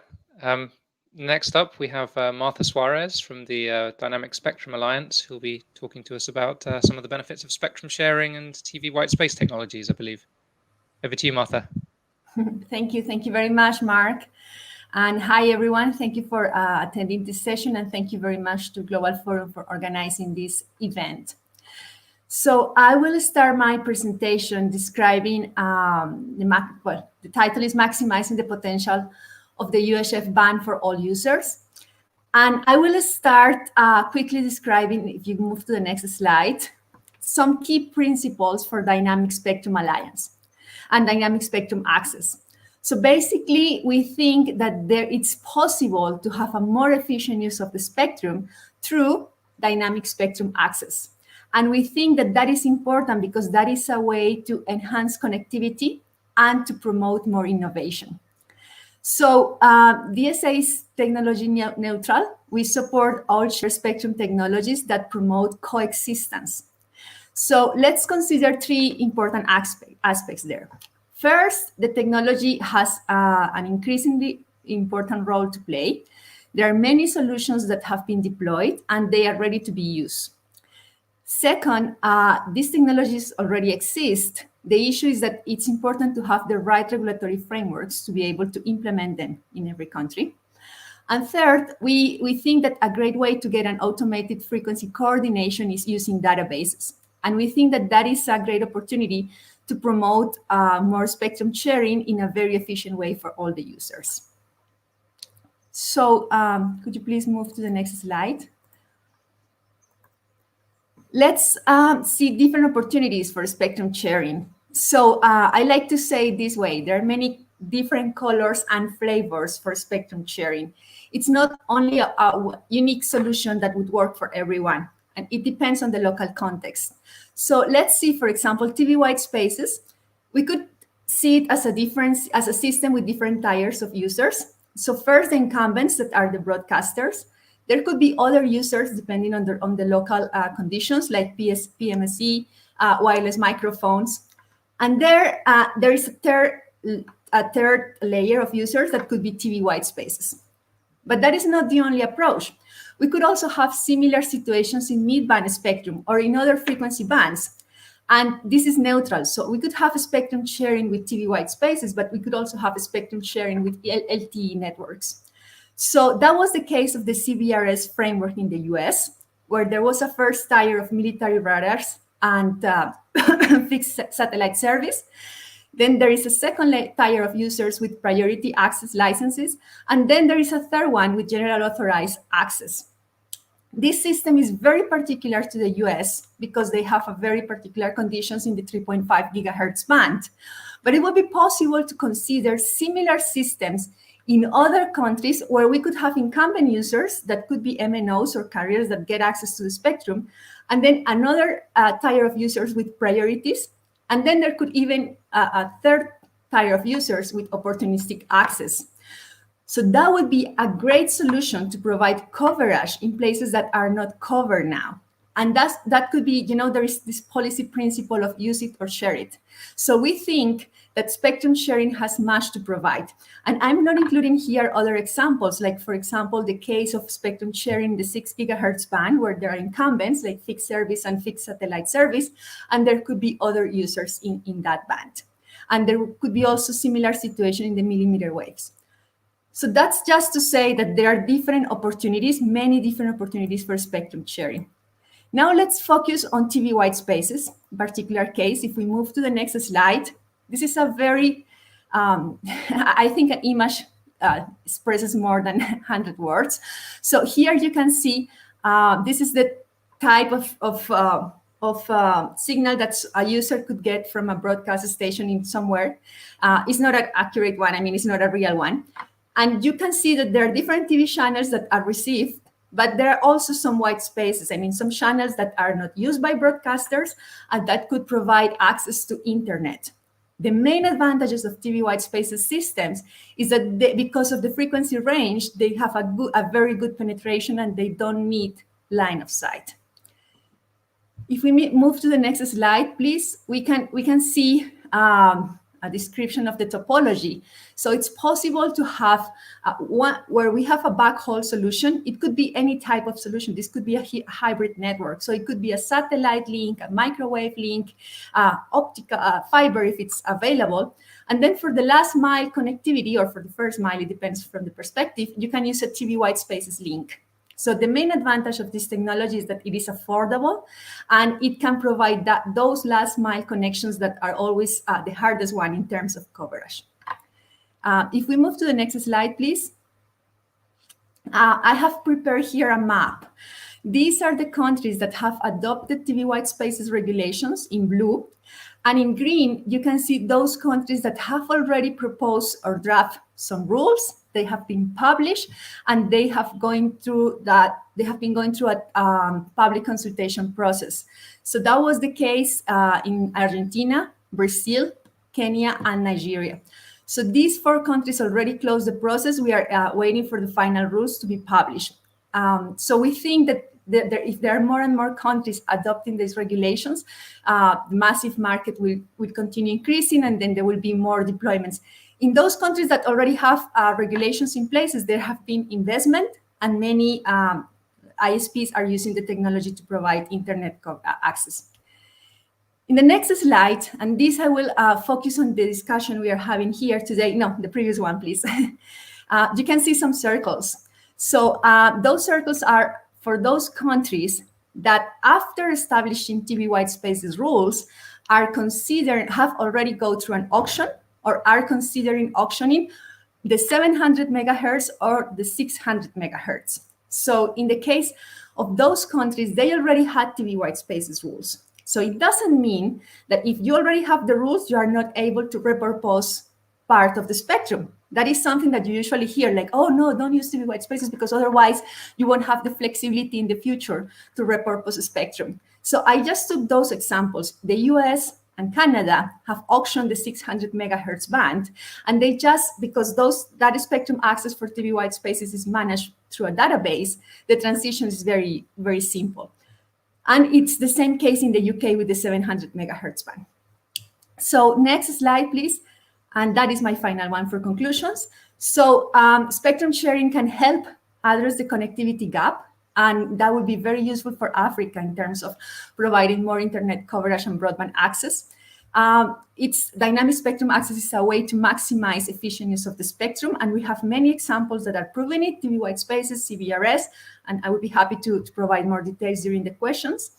And we think that automated frequency coordination is something in the middle that is a third way. It's not the traditional static choice between licensed and unlicensed. And I would also like to make my point that license exempt devices are not creating conflict for future use of the band, and they shouldn't be an excuse to prevent more and better connectivity in the short term. Thank you, and I would be happy to answer your questions. Thanks very much, Martha. Moving on to our final speaker, we have now the vendor and perhaps mobile industry perspective coming from Iman Moyeldin, who works for Nokia. Over to you, Iman. Hello, everybody. Good morning, good afternoon, whenever you are. And my name is Iman Moyeldin. I work for Nokia Corporation. So can I have the slides on? So, yeah, the session is about the UHF, and the question is always for me, what is the spectrum is for? Spectrum is to connect the unconnected to serve the underserved areas. And as you see that Africa is a huge continent, and there are many areas where we still need to be covered with mobile broadband. So if you go to the next slide. So if we look at now at the UHF from the angle of the pandemic time and what had happened in this COVID-19, in the morning session, I listened that, and I have seen that the government are working intensely to maximize the capability of the infrastructure. They have talked about how rapidly, like for Kenya, how rapidly they have offered some kind of more spectrums to serve the society. And this is an essential part in not only in Africa, but I think it's also essential part in several places.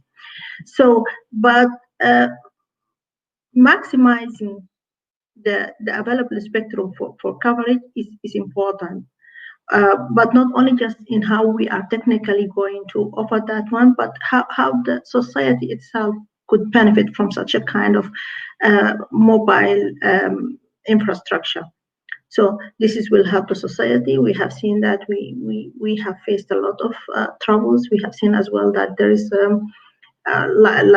in some places there is an app which is being developed to know who's affected in your area with the virus. But this is only just an example, and such a kind of critical times is not always a challenging, but it's also, we can see it as an opportunities to learn out of it, to think out of it, and to see what we need to deliver.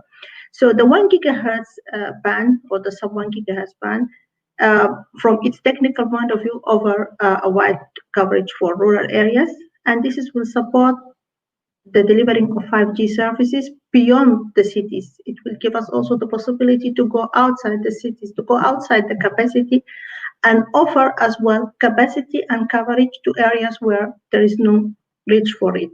So, but on the same time, we need to acknowledge that there is also a requirement for the broadcasting services.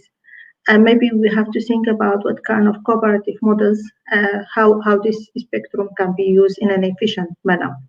Next slide, please. This was a look from all the circumstances which we had in the past months, from March up to now. But now look at the demand, the spectrum demand. And I'm just, was just an observation or consideration. Like if I look at the broadcast point of view, how many multiplexers would I need in an area to cover the area? And I took, for example, 6 high tower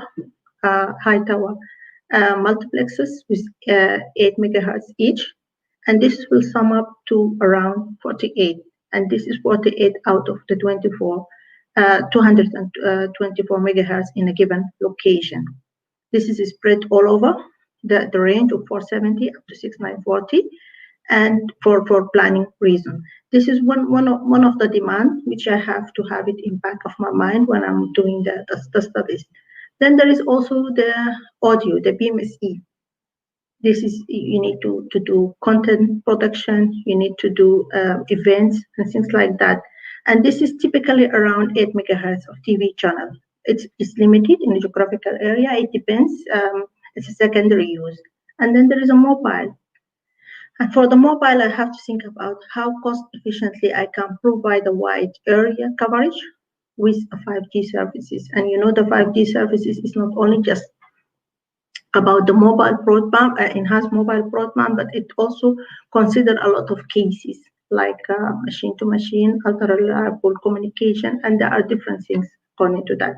And I have to see how much demand I needed from a mobile point of view to offer a 5G wide area services. Next slide, please. So then there is the other aspect of it, which is the ecosystem, which is in place currently. For example, we know that there is an existing 600 megahertz ecosystem, the 3GPP band, 71 and 71, with 2 times 35 megahertz.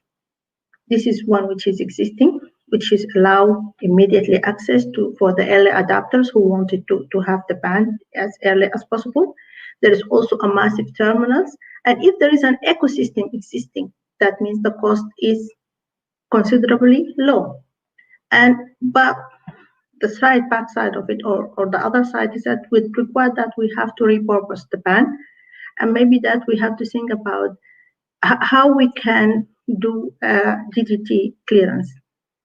Then the other thinking is, can we bring a new ecosystem in 470 to 6490, taking into consideration how both services, the 5G and the broadcast services, could both of them cooperatively coexist in that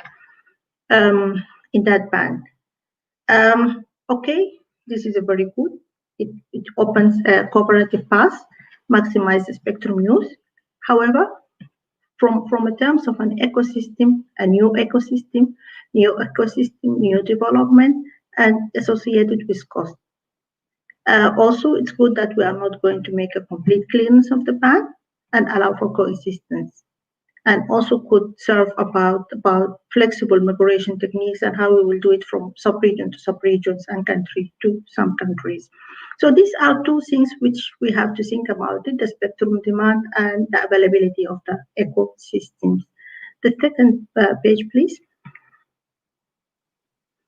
Then I'm recapping again about this 3GP band 71 and 71, that there is a commercial network which is being deployed in US, which is live currently.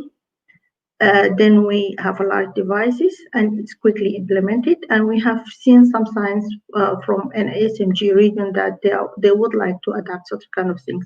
But this may not be possible in some other areas, like in Europa before the 2030.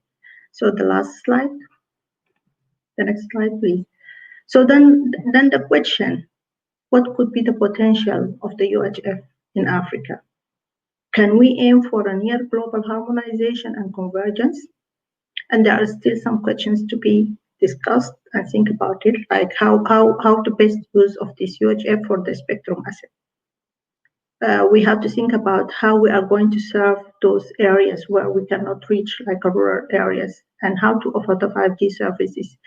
How about the media delivery and content delivery? Can we do it also through the mobile network? This is one of the questions. What kind of innovation we can come out of from the UHF? So, and all of those questions need to be discussed, need to be think about it in an open-minded way. And I just wanted to remind that early planning and policy measures is encouraging the investment in 5G.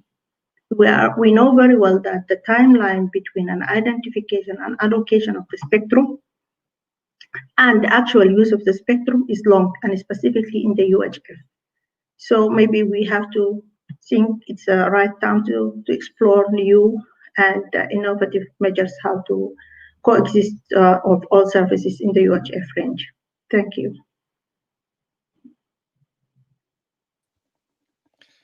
Thanks very much, Iman. And I think that's a very pertinent point to close on, that the timeline for these things is very long. So even if perhaps 600 megahertz isn't needed in the next couple of years in Africa, it is something to be thinking about in the long run, or rather the future use of the UHF more generally, not just focusing on a possible 600 megahertz band, is something to be thinking about now. Thank you all very much for your initial comments. We've got some questions coming through from the audience already. Most of these, from a quick scan of them while you were talking there, Iman, seem to focus more on the long-term future of the band, I might say. Perhaps we'll turn to those in just a moment. If I could just initially, before we do that, just focus one more time on the 800 megahertz and 700 megahertz bands in Africa. And we heard from Austin and Richard about some of the goings on in Nigeria and South Africa in those regards. Overall, perhaps a question primarily for you guys, Austin and Richard, but also a little bit for Iman. How important do you think it is for countries in Sub-Saharan Africa to award both the 800 megahertz and the 700 megahertz spectrum? And how quickly do we think that needs to happen? If I could come to each of you in turn in the order you spoke originally. So Austin, I don't know if you have a view on this. Please, can I get the question again? I didn't get it clearly. Yes. Having looked at how 800 megahertz and 700 megahertz have been licensed for mobile in some countries, but not all in Sub-Saharan Africa, how important do you think it is for countries to license both the 800 and the 700 megahertz? And how quickly do you think that needs to happen now where it hasn't happened already? Okay, I think it's very important for the 700 and the 800 to be licensed for mobile broadband. In Nigeria, for instance, the 700 and the 800 have been allocated to the telecom regulator, and efforts are on the way to get them cleared. The 800 is cleared as we speak. Some channels in 700, one is cleared, two are in the process of clearing. So we envisage that in not too long, the 3 channels on the 700 megahertz band will also be cleared for mobile broadband. So we encourage other African countries and West African countries to follow that trend. Particularly, like I said, a lot of broadcast needs are already being met on the mobile or broadband platforms. So to answer directly, I think that it is very important and it should be done now. Thank you, Austin. Jean-Pierre, I'll let you think about coming back on the idea of broadcast needs being met by mobile networks at, in response to a later question, probably. But if we move on now to Richard. Yeah. Thank you very much, Mr. Moderator. Yeah, in our view, it could have been better to actually assign the 800 and 700 earlier, if it was possible to migrate broadcasting services quicker. But given the challenges, it has taken a bit of time. But from South Africa's point of view, we actually planned earlier in order to be able to ensure that this deployment is possible as early as practically possible. But the view is that it's very important to actually license them or assign them as soon as practically possible in order to be able to derive the benefits of the capabilities of IMT 2020 and the systems that are to be called 5G. Because those systems will require the use of the low bands, all the bands below 1 gig, the mid bands, and the high bands. So in order to be able to derive those benefits, it is important for Africa to assign those bands as practically possible. Because they derive the other benefits is in terms of coverage. It covers vast areas given the propagation capabilities there. Thank you.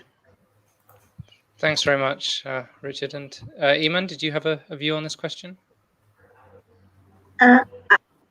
Maybe I've answered indirectly when I was saying that the timeline between the identification or the allocation of spectrum and the actual usage is a little bit longer. So we would think that maybe the 800 and the 700 were not advanced in clearance process. This will take a little bit of time, but this is a long-term strategy and a long roadmap which we have to plan now. And this is something which we have to consideration because it involves several stakeholders and involve how the investment and the 5G investment can be done. Thank you. I think it was indirectly also answered by Richard. Okay, thank you very much. So I'm going to move on now to addressing a few of the questions that have come in from the audience. For the benefit of members of the audience, we here in the studio don't have access to all of the questions, but a selection of them has been passed through to us by Dan and the team.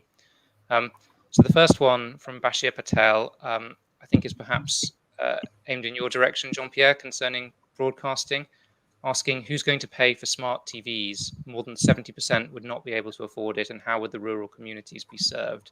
So from analog TV to DTT with low-cost black boxes, even then over 4 million citizens got denied TV access in one of the African countries. I guess my take is smart TVs, digital TVs, perhaps two slightly different things. We may not need everybody to have a smart TV in order to receive DTT, but you can perhaps elaborate on that and whether it's a barrier, Jean-Pierre? Yes, absolutely. I think actually DTT does not need smart TV. DTT works with a simple receiver within the within the TV set, or a decoder if you want to keep the previous TV set. Then smart TV can be used to enhance some of the capabilities, for instance, to provide more interactivity. But it's absolutely not a requisite, and in many cases, it's not used like that. One of the advantages of digital terrestrial broadcasting is that it is extremely simple and does not require a complex receiver. On the contrary. And even where there is a small cost to have a compatible receiver to begin with, one of the advantages of DTT, of course, is the lack of ongoing cost for consumers to receive the service. Absolutely, yes. And if I may say, we also have to take a look at what will happen in the coming years. And I think probably this more sophisticated receivers will also somehow become more commonplace. But in the meantime, I think it's very important to build on the infrastructure that we have. And from what I understand, the successful DTT stories in Africa actually do that. Of course, the business models are different from the ones in Europe, because you cannot simply apply things and hope that they will work in a totally different context. But very efficient business models have been found in Africa. And from what I understand, it has been successful ventures, both for the viewers and also for the companies who are involved in that. Thank you.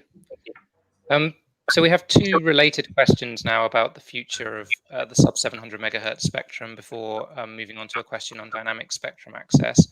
Just to preface the two related questions here, it's perhaps worth looking at the poll results that have, to the poll questions that the audience has been answering that have just come through to us.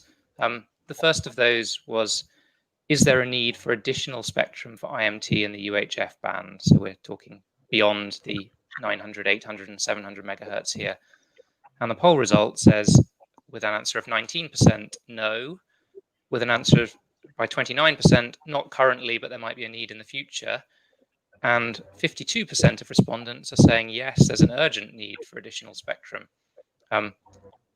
I must admit, I find that slightly surprising in the context of 800 and 700 megahertz bands not being fully licensed across the continent yet.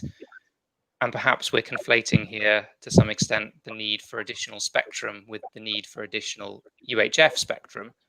There are other types of spectrum that can, of course, be used for mobile services. But nonetheless, there seems to be quite a strong view that more UHF spectrum is going to be needed, at least at some stage, for mobile services. And the second poll question, which is sort of a mirror question in some ways, I suppose, says how much UHF spectrum is necessary for terrestrial television broadcasting beyond 2030?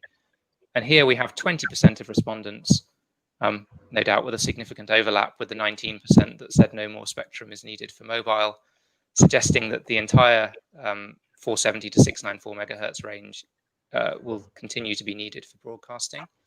60% saying that UHF will continue to be needed, but perhaps a subset of it will suffice, and 20% saying that no UHF spectrum is needed for terrestrial broadcasting. So perhaps the answers are on the second poll question are a little more balanced towards suggesting that both services will need access to the spectrum in the future. The first poll question, as I say, suggesting that there's an urgent need to assign at least some of that band to mobile services. So the questions we've got from the audience coming in here are around 2 times 35 megahertz of spectrum in the 600 band potentially being made available, or whether a TDD band plan for the whole 470 to 694 megahertz range might be more appropriate, or whether indeed some sort of SDL, supplementary downlink solution might be considered, which could allow for, I guess, 5G broadcast technologies alongside a downlink component of mobile broadband. $1 million question, but what views do people have on whether in the long term slicing off some of the spectrum for 600 megahertz, moving to a TDD band plan, or moving to a kind of hybrid solution featuring SDL might be most appropriate, assuming, of course, that the option which isn't mentioned there of leaving the whole band for DTT is set aside for just a moment. Iman, would you like to start, as you talked about some of the pros and cons of this in your presentation? Yes, it's a quite a difficult question, and I cannot be answered. That it's the roadmap, the availability of ecosystem device at affordable cost. New ecosystems would require some work to be done. So it's not an easy to give you an answer, but of course there is the new adapters. There are early adapters and one who had kind of like a future, thinking that they wanted to have a future plan to be implementable in the next 10 years. So I would say such a kind of like, you have an ecosystem available, maybe you could go and grab it. This is one solution, but as I said, it's not an easy. There is a pros and cons of each of those things. So, and is the time for us to discuss. Thank you. Austin, you mentioned in your opening remarks that there may be a declining need for DTT spectrum if mobile networks can be used to deliver the content produced by broadcasters. Does that mean that you would be in favor of an approach which used the entirety of the 470 to 694 megahertz band for mobile services in the long run? Thank you very much. I speak now as an individual. I am not speaking for the telecom sector. I'm not speaking for the broadcast sector. As an individual looking at what is happening and what is needed, I see in the beginning of mobile communications in Nigeria,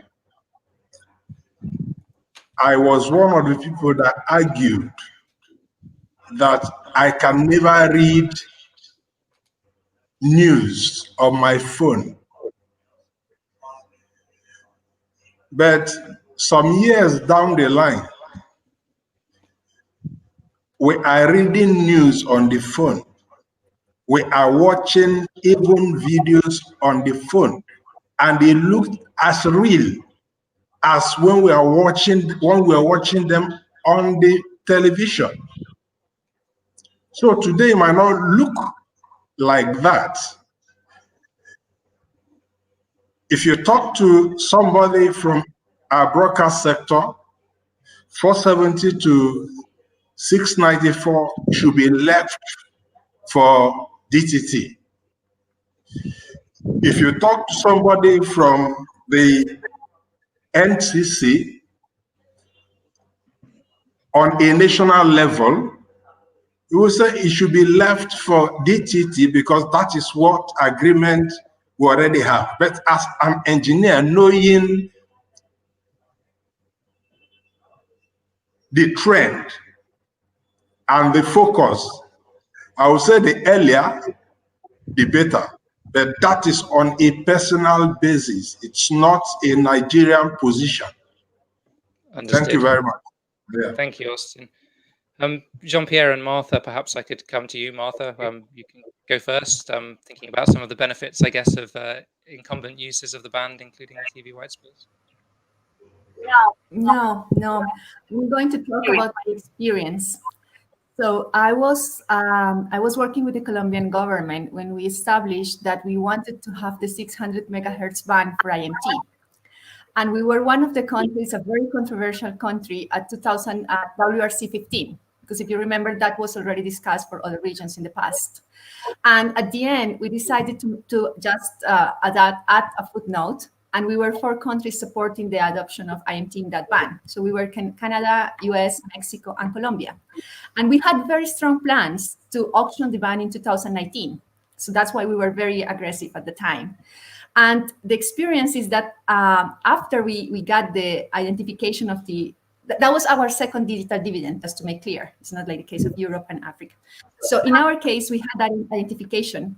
But now I'm not working with the government anymore. But if you see the plans in Colombia, the last publication they had is that the date for the auction, unfortunately, has been moved to 2029. So my point here is that identification is an important part, and as many speakers have said, it takes a long time. But there are other issues that are important. I mean, after identification, you need probably to go to a clearance process in some cases. You need to have spectrum repurposing. Then you need to prepare an auction, and it will depend on the market conditions. So it's not only about having an ecosystem, it's about having a competitive market in every country to make sure that operators will be able to participate in those auctions and really put into use that spectrum. So my point here now, it's like, I definitely support adoption of new technologies and definitely support more coverage. But probably it's a good question, and I asked it yesterday in one of the panels. Is more IMT identification the answer for more connectivity? Because we have been identifying IMT bands for the last many years. There is a lot of spectrum for IMT that has already been identified, but unfortunately is not auctioned yet. So I just want to keep that question. I don't know the answer, but I think it's an important consideration, because it's not only about identifying spectrum, it's about how much of the spectrum that has already been identified is already put into public service through MNOs and networks. Absolutely, which I think is part of the point about 700 megahertz and 800 megahertz in Sub-Saharan Africa as well, right? Jean-Pierre, maybe I could come to you to think about this. Also, perhaps you could react to the second poll result, and in particular, the idea of the majority thinking that some spectrum will continue to be needed beyond 2030 for DTT, but it might not necessarily be the entirety of the 470 to 694 megahertz range. Okay, well, perhaps on that question, I think there is a questionnaire going on at the ITU, and I think it will be very interesting to see the results of that. But from what I hear, there's right now an overwhelming majority of countries who actually support the 224 megahertz. It doesn't mean that some countries do not anticipate less needs, but I think we have to look at what the studies will give. And of course, it's always interesting to have a poll, but we are going to have very solid information on that very soon, I understand. Regarding the possibility for mobile broadband networks to deliver video, I would say absolutely yes. Whether they can deliver linear television in a way suited for broadcasters, right now the answer is no. And this is being discussed in some fora, and there's a lot of work to do that, but so far it's not the case. So whether broadcasting networks will be one day able to use some of the technology in 5G, for instance, with 5G broadcast, is a matter that we study very attentively. And perhaps the answer will be yes, we have to see at that. But the requirements are very specific for broadcasters, and they will need to be taken into account in the various standardization bodies. So really, I think the convergence is something which is happening in terms of technology, maybe, but in terms of networks and usage and services, it hasn't happened so far. Thank you.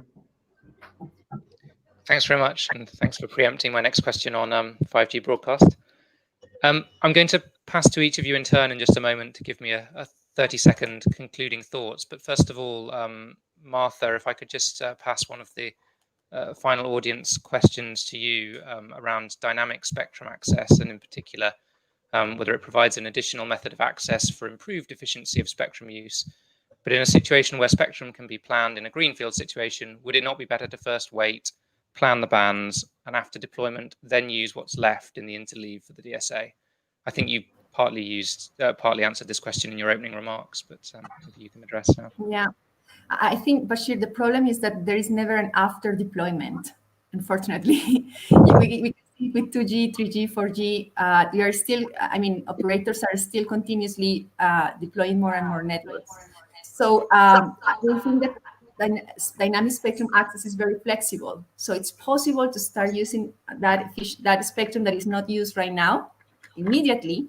And then it is, I also showed that it's very flexible. So in the future, it's just a decision from the regulator what will be the future purpose of the spectrum. So I think there shouldn't be a wait for, because people that are not connected, they need broadband now, and the solutions are there. Thank you very much. Okay, I'd like to wrap up the session by just give me a 30-second or so summary of your thoughts and any concluding remarks to take away from the session. I'll come to each of you in the order that you originally spoke. So if we could start with Austin, and then I'll come to you afterwards, Richard. Austin, over to you. Thank you very much. I would want to advocate the move of broadcasting from deployment of infrastructure and provision of content to only provision of content. As broadcasters should provide the contents, and infrastructure providers, who are the MNOs or other telcos, should provide the infrastructure on which those contents can run. That would be the way I will look at broadcasting going forward, going into the future. Great. And I know okay. Thanks. Thank you. Coming to you, Richard. Yeah, thank you very much, Mr. Wazir, for the opportunity. I think the key issue is planning for the long-term use of the UHF spectrum is very important. And this is to ensure efficient use of spectrum in a more coordinated manner. And it's important for administrations in Africa to ensure long-term planning together in a coordinated fashion to ensure the maximum use of the UHF spectrum, including the use of dynamic spectrum access.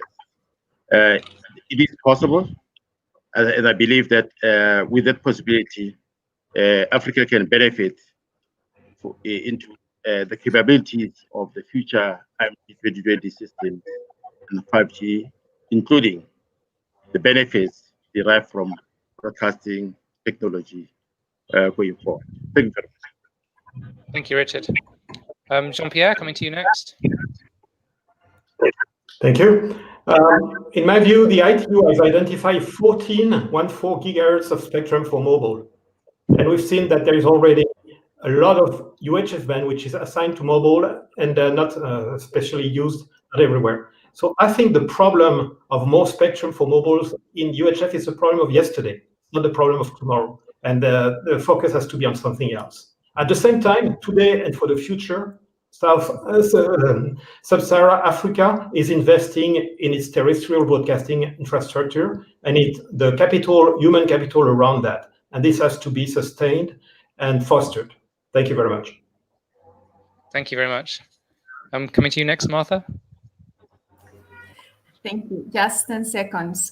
Please regulators consider dynamic spectrum access. It's not about only one solution. It's not about one old technology. It's really an opportunity, and there are many colors and flavors of that. So we would be happy to continue working with you, and we look forward to having more people connected at the end. That's the goal. Thank you. Cool. Thanks very much. And last word goes to you, Iman.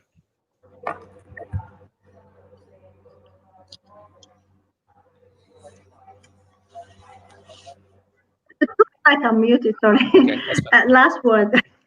This is maybe better. So I would like to encourage early planning and as well encourage that the thinking about, we are not planning for right now, we are planning for a future, for a better future. The future would serve all the society. And in that respect, maybe rural area is one of the heart of the African continent, and we have to think about how to serve it. Think about cost efficient ecosystem available. Think about how to serve these areas. Think about how we can start now planning so we will have a better future. And excellent. Thank you very much. Thank you to all 5 of you. I think it's been a very interesting session. Thank you to the audience for listening, and perhaps wherever you are, you can give a virtual round of applause to the panelists. Dan, back to you, I think.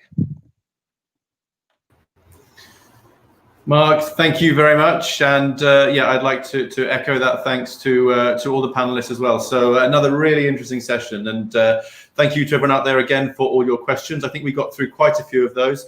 For those of you who are asking questions, I know there are a few that came in right at the end and we weren't able to get to those, so we will share those with the panelists after the session, and maybe they'll be able to come back to you in line on that. So we'll share those questions with you. But thank you all for all those questions and things again.